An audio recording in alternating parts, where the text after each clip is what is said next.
La voiture de Williams pour 2025 a été présentée avec un livrable très audacieux, qui ne sera pas le design définitif pour cette année. Avant que quelqu'un ne le demande, il s'agit simplement de la version course pour ce shakedown, qui présente de manière impressionnante le nouveau concept. Nous avons eu Carlos Sainz au volant, qui a effectué plusieurs tours et participé à diverses discussions avec l'équipe. Ce fut un shakedown très solide, et je me demande si cette énergie a été influencée par le nouveau pilote, Carlos Sainz, venu de Ferrari. Les questions sont apparues de manière détendue lors de la diffusion en direct, lorsque le matériel a été montré, et nous avons rassemblé une abondance d'informations sur la voiture, les pilotes, et ce à quoi nous pouvons nous attendre du prototype pour la saison de Formule 1 de 2025. Bien que Williams se soit entièrement concentré sur 2025, le développement de ce projet montre déjà une différence marquée par rapport à 2024, lorsque la voiture bougeait à peine et que l'équipe travaillait avec des tableaux Excel. Ce shakedown a été préparé avec soin avec Jenson Button comme présentateur et, dans l'ensemble, l'équipe semble bien plus consolidée, désormais avec un sponsor principal qui a sans aucun doute apporté de l'enthousiasme à tous. Mais avant de plonger dans davantage de détails, je tiens à exprimer ma profonde gratitude pour le soutien apporté aux vidéos. Vous êtes tous formidables comme toujours. Nous sommes sur le point d'atteindre 100 000 abonnés, ce qui est notre rêve, et je compte sur chacun d'entre vous pour cela. Il y a beaucoup à découvrir dans cette saison de Formule 1 de 2025. En effet, nous ne sommes qu'au début, mais cette phase est déjà très captivante. Analysons maintenant la voiture de Williams pour 2025 en commençant par l'avant et en continuant jusqu'à l'arrière. Nous disposons ici de bien plus de séquences à examiner que chez McLaren.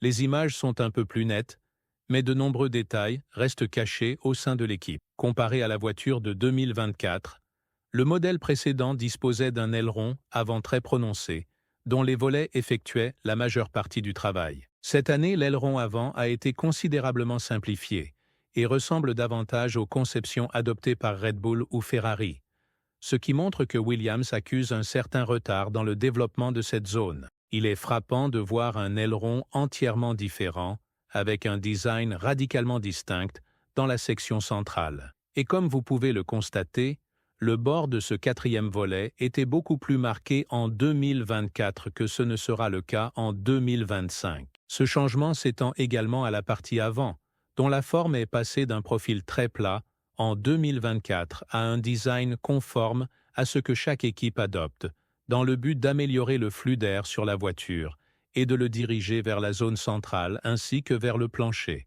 Cet aileron avant présentera vraisemblablement une certaine flexibilité et nous devrons voir si des ajustements sont effectués au cours de la saison, un aspect fondamental pour la plupart des équipes. McLaren n'a pas modifié son aileron avant, possiblement pour cette raison ou parce que la modification n'a pas encore été observée. En ce qui concerne la suspension avant, elle semble très similaire à celle de la saison précédente. McLaren a démontré qu'elle avait intégré une série de dispositifs anti-immersion dans sa suspension, ce qui peut s'avérer décisif pour de nombreuses équipes, et nous verrons probablement de nombreux changements dans ce domaine parmi les équipes de tête. Dans le cas de Williams, les ajustements apportés à la suspension avant ont été subtils. Je pense qu'ils ont ajouté au moins davantage de dispositifs anti-immersion à l'extrémité arrière du dernier bras oscillant, mais dans l'ensemble, la configuration reste très similaire à celle de 2024, même si cela peut faire une différence significative. Le changement le plus remarquable se trouve dans le profil latéral de la voiture. Le modèle de 2024 a été modifié à plusieurs reprises. J'ai vu de nombreux commentaires au sujet des sidepods qui présentaient un overbite durant cette saison, en particulier sur le Xanor. Ce détail est resté inaperçu pendant un certain temps parce que tout le monde ne l'avait pas remarqué. Ils ont même prolongé davantage le surplomb de cette overbite dans le TN25, mais de ce point de vue, il est clair que le plancher a été modifié. En détail, la courbure de l'endplate a été légèrement ajustée, ainsi que la forme de la partie supérieure du sidepod. Nous observons une pente descendante plus prononcée et une transition fluide dans la version de 2024, tandis que le modèle de 2025 présente une ligne plus uniforme qui s'étend progressivement vers l'arrière de la voiture. Voici une image qui facilite la comparaison entre les voitures de 2024 et de 2025 en termes de configuration des sidepods, montrant qu'il n'y a pas de chute abrupte comme cela était le cas la saison précédente. Un détail intéressant qui continue d'être ajusté est la zone où se trouve le keeper. En y regardant de plus près, on remarque que la barrière extérieure a été remarquablement remodelée entre les modèles de 2024 et de 2025, et une modification était même perceptible en 2023. C'est un geste audacieux qui n'a été adopté que par quelques équipes, et je ne suis pas certain que nous verrons beaucoup de transformations similaires au cours du championnat.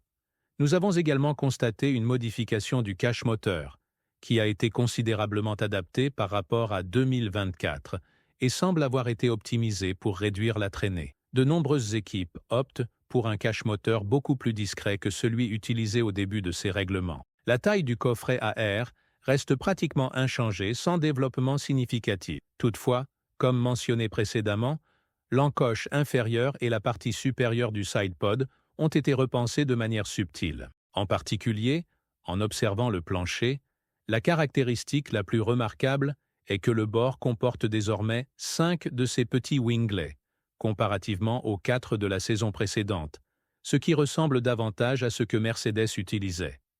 Mercedes avait 5 de ces petits éléments, tandis que la plupart des autres équipes optaient pour 4 ou 3, selon qu'il s'agisse de Red Bull ou de Ferrari. De plus, la structure sur ce plancher semble un peu plus marquée, ce qui indique qu'il a été relevé par rapport à 2024, afin de favoriser un plus grand flux d'air sous la voiture et de générer la force d'appui aérodynamique maximale. Cela est crucial pour ces véhicules, et c'est précisément dans ce domaine que nous manquons de séquences pour comprendre comment ils génèrent cette force d'appui, à moins qu'un incident ne survienne, comme ce fut le cas à Monaco. En ce qui concerne le système de refroidissement de Williams, pratiquement rien n'a changé. Il n'y a pas eu de grandes modifications, seulement une forme légèrement différente, qui pourrait encore évoluer au cours de la saison. Des ajustements ont déjà été observés de Bahreïn à Mexico. Mais lors de ce shakedown, il y a peu de choses à signaler.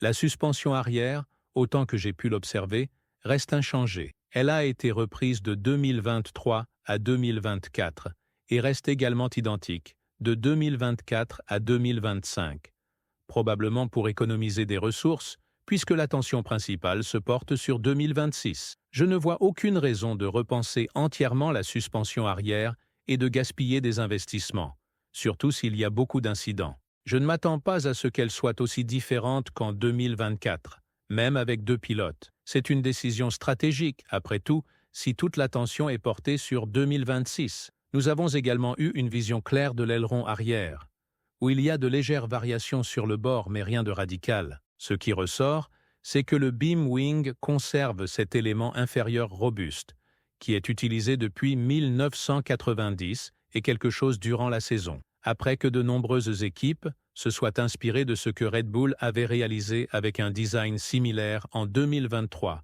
et Williams a choisi de continuer à utiliser ce grand beam wing. Nous pouvons également remarquer la modification du cache moteur et la manière dont il est devenu différent en termes de réduction de la traînée, en plus de constater que les sidepods présentent un design un peu plus défini qui rappelle celui de McLaren. Enfin, en regardant la vue aérienne, nous voyons à nouveau le cache moteur, qui présente quelques petites irrégularités mais rien en comparaison de ce qui a été vu chez Red Bull en 2024, et cela met également en évidence la différence de philosophie de conception des sidepods.